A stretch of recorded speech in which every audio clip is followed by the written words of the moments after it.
અમદાવાદના દાણીલીમડા વિસ્તારમાં પોલીસ ફાઇલ વીકલી ન્યૂઝપેપરના તંત્રી મોહમ્મદ બિલાલ લુહાર પર લુખ્ખા તત્વોનો દ્વારા હુમલો, લોકશાહીના ચોથા સ્તંભ પર પ્રહાર. પોલીસ ફાઇલ સાપ્તાહિકનું તંત્રી છું.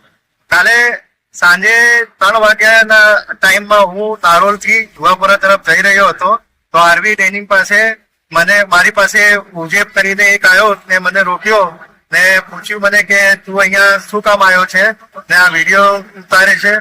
તો મેં એને કીધું કે ભાઈ હું વિડીયો ઉતારતો નથી ને પછી હું રોકાઈ ગયો. સામે ઉસ્માનભાઈ હતા તો એને ઉસ્માનભાઈને બોલાવ્યું અને ઉસ્માનભાઈ જોડેથી મને ધમકીઓ અપાઈ અને વિડીયો મારો વાયરલ કર્યો કે આ તું અહીંયા આવીને મારા ન્યૂઝ ચલાવે છે અને મારા વિરોધમાં તું ન્યૂઝ ચલાવે છે આવું કીધું મને.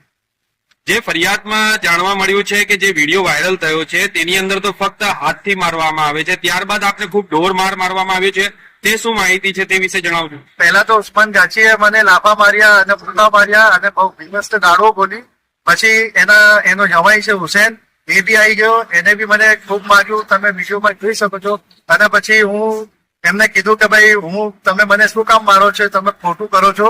એટલામાં તો એનો દીકરો જે છે એનું નામ મુનીર છે, એ ગાડીમાં આવે છે અને મારી ઉપર 30 હથિયાર વડેથી હુમલો કરે છે અને પછી